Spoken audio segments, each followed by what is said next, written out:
Hello students, इस video भाग 1 में हम गोस्वामी तुलसीदास जी द्वारा रचित काव्य विनय के पद पढ़ेंगे, समझेंगे एवं उसके शिक्षा के उद्देश्य की पूर्ति करेंगे। ठीक है, तो दोनों पदों के उसको समझने के पहले हम गोस्वामी तुलसीदास जी के जीवन परिचय को जानेंगे। तत्पश्चात हम दोनों विनय के पदों का सार समझेंगे। ठीक है, गोस्वामी तुलसीदास जी हिंदी साहित्य के भक्ति काल के सगुण भक्ति धारा के राम भक्ति शाखा के प्रतिनिधि कवि थे। हिंदी साहित्य के भक्तिकालीन कवियों में गोस्वामी तुलसीदास जी का शीर्षस्थ स्थान था। गोस्वामी तुलसीदास जी का जन्म उत्तर प्रदेश के बांदा जिले के राजापुर ग्राम में 1532 ईस्वी में हुआ था। इनके पिता का नाम आत्माराम दुबे था, माँ का नाम हुलसी था। तुलसीदास जी का बचपन घोर कष्टों में बीता। मूल नक्षत्र में जन्म लेने के कारण, अशुभ नक्षत्र में जन्म लेने के कारण जीवन के प्रारंभिक वर्षों में ही माता पिता ने इन्हें त्याग दिया। गुरु नरहरि दास की कृपा से उन्हें राम भक्ति का मार्ग मिला, अर्थात इनके गुरु थे गुरु नरहरि दास जी। रत्नावली से उनका विवाह हुआ। पत्नी उपालंब से उन्होंने गृह त्याग दिया। तुलसीदास जी अपनी पत्नी से अत्यंत प्रेम करते थे, इसलिए पत्नी चिढ़ करके एक बार पत्नी ने उन्हें डांटा। उन्होंने कहा कि इतना प्रेम यदि ईश्वर से किया होता तो तुम आपका जीवन सार्थक हो गया होता। तभी से तुलसीदास जी ने गृह त्याग दिया और राम की शरण में सदा के लिए चले गए। काशी, चित्रकूट, अयोध्या आदि अनेक तीर्थों में भ्रमण कर संतों का सत्संग करते रहे। सन 1574 में अयोध्या में उन्होंने रामचरितमानस की रचना प्रारंभ की, किंतु उसका कुछ अंश काशी में भी लिखा। बाद में वे काशी में ही रहने लगे। सन 1623 ईस्वी में उनका देहावसान काशी के आसी घाट पर हो गया।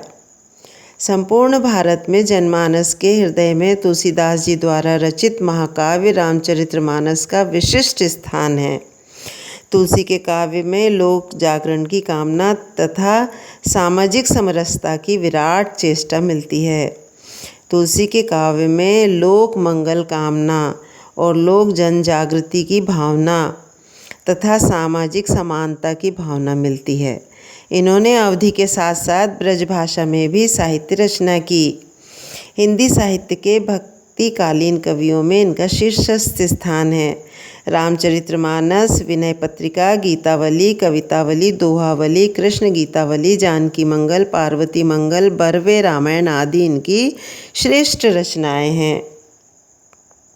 ये तो तुलसीदास जी का जीवन परिचय था। अब हम विनय के पदों का सार समझते हैं।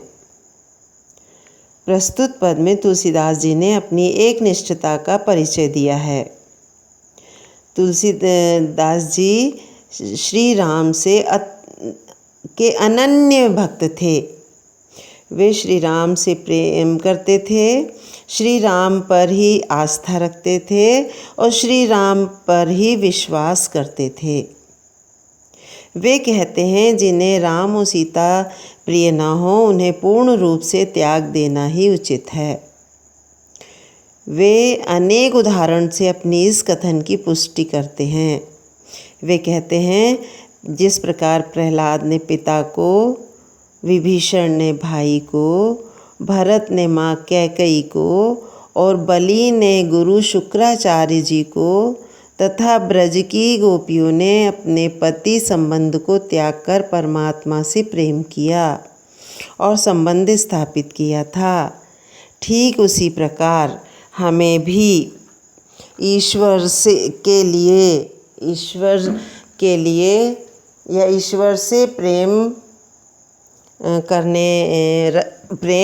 करना चाहिए और संसार के माया मोह को त्याग देना चाहिए।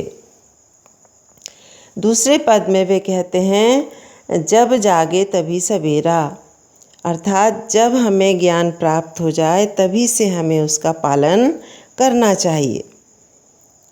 वे कहते हैं, मुझ पर राम की कृपा हो गई है, अब राम की शरण प्राप्त हो चुकी है, तो मैं राम की कृपा से संसार की माया मोह रूपी रात्रि को समाप्त कर चुका हूँ। उनके चरणों में ही अब अपना ध्यान लगाऊंगा। वे कहते हैं, जीवन की सार्थकता राम के प्रति समर्पण में ही है, अर्थात हमें यदि अपने जीवन को सार्थक बनाना है, सफल बनाना है, तो ईश्वर से प्रेम करना है तथा आस्तिक बनना है। ठीक है बच्चों, इस वीडियो में हम इतना ही समझेंगे। अब दोनों पदों को हम वीडियो नंबर भाग 2 में समझेंगे। धन्यवाद।